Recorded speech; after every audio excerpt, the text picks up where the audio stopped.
Good day, everyone. I'm Richelyn Santiago, your reporter number one, and today I will be discussing the moral agent developing virtue as habit. Let us begin. First, let's define some key terms. Development of moral character. Number one, moral. From Latin mores, referring to society's patterns, standards, rules of doing things. For example, greeting elders with po and opo. In the Philippines shows following moral customs of respect. Number two, agent. From Latin agere, to do, act. For example, a person donating to charity is an agent because they choose to act and help others. Number three, moral agent. One who performs an act in accordance with moral standards. A moral actor who acts morally.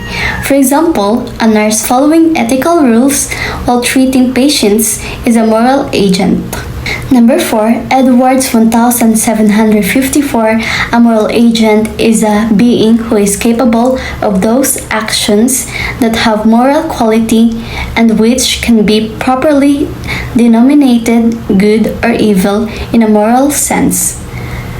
Humans can be judged as good or bad because they understand right and wrong, unlike animals. Number 5, only a moral agent is capable of human acts. Acts a person is master of, has the power to do or not do as one pleases, proceeding from a rational being. For example, choosing to tell the truth instead of lying is a human act because it's done with awareness and free will. Number 6, morality is for persons. Only rational beings can perform true human acts. You can say a dog stole food in a moral sense. It doesn't understand moral law. Humans do. Now let's move on to another important concept, meaning of defining moment. Number 7, defining moment. A significant life-changing event or moment that affects one's career and personal life, changing everything. For example, deciding to study abroad and experiencing a new culture that changes your outlook on life. Now, let me add something that's not in the slides but is important to understand. We make thousands of decisions daily. Most are small, but some have life-changing magnitude. For example, deciding to apply for a certain job can change your entire career path. A defining moment can change who we are, what we value, and influence our career and personal life. For example, surviving a car accident might make someone value health and family more than money. Personal experiences often shape morality. Many people have at least one experience that defines them and their beliefs. For example, helping a stranger in need could inspire a lifelong habit of kindness. Let's look at a real-life example. Number 8, Lane Hensley, COO at Odyssey Teams, felt fear and loneliness after a cancer diagnosis. This revealed weaknesses in his leadership and led him to become a bitter man, husband, father, employer, speaker, and friend. Hardship taught him humility, empathy, and stronger leadership skills. Number 9, other influential moments can come from a single conversation or significant personal challenge. For example, a teacher's inspiring advice can motivate a student to pursue their dreams. Right afternoon, everyone. I'm Josephine Arochar, and I'm the reporter number 2. And my lesson for the day is the defining moments of the saints. Saint Paul conversion happened on the road to Damascus where he was on his way to persecute Christians. So natabo ni siya adto sa dalan pakadto sa Damascus. Kay si Paul, i-persecute niya ang mga Christian adto. Then a bright light from heaven knocked him to the ground. Tapos may hayag nga gikan sa kalangitan nga nagpatumbay ka Paul. Then a voice asked, Saul, Saul, why do you persecute me? Then nagpamangkot ang tingog. Gambal sang Saul, Saul, nga gin-persecute mo ko. Then the voice was Jesus. And this encounter completely transformed Paul from persecutor into a servant and to a fervent preacher of Christianity. Ang tingog gali nga nabatian ni Paul is from Jesus. Tapos pagkatapos ito sa encounter with Jesus ni Paul, nagbago na siya. Nahimo na siya preacher of Christianity. For the next slide, I'll be discussing Saint Augustine's conversion. It took place in a garden in Milan while he was struggling with a sinful life. So kanina tabo ni siya adto sa garden in Milan, which is northern Italy.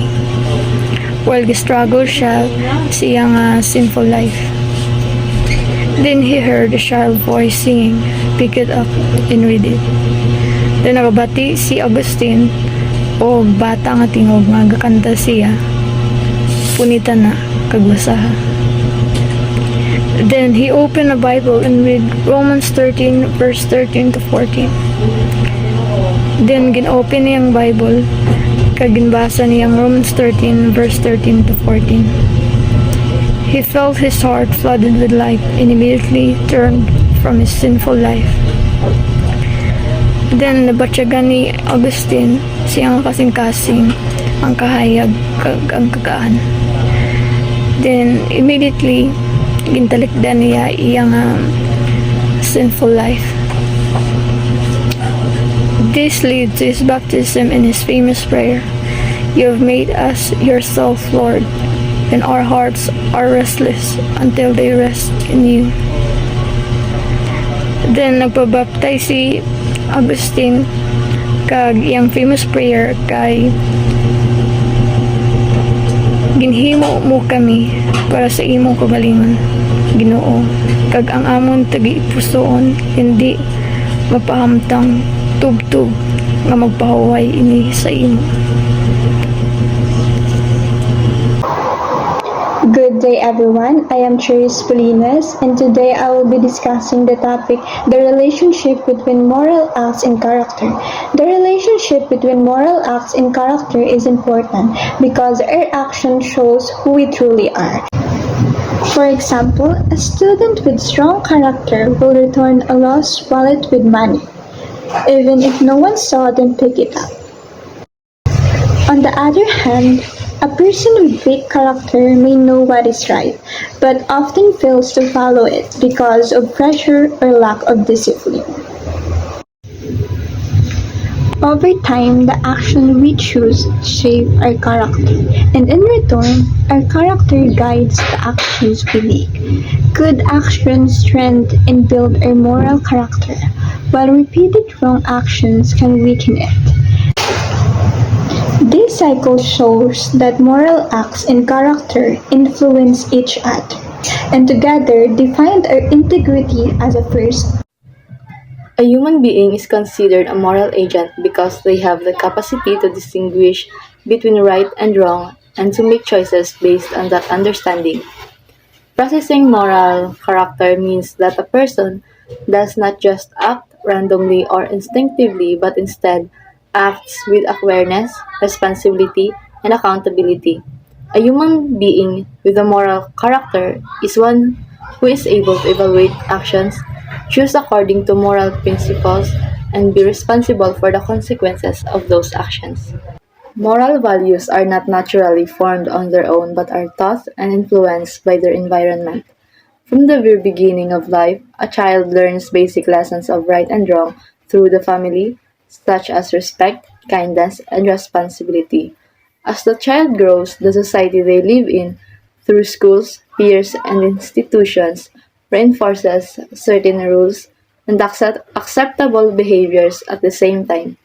The larger culture provides traditions, beliefs, and costumes that shape what is considered moral or immoral. Moral development is the way a person grows in understanding what is right and wrong and learns how to act according to those values. It is not something that happens instantly, but step by step as a person learns from experiences and guidance. Beliefs are the values and principles a person accepts, such as honesty, respect, and fairness.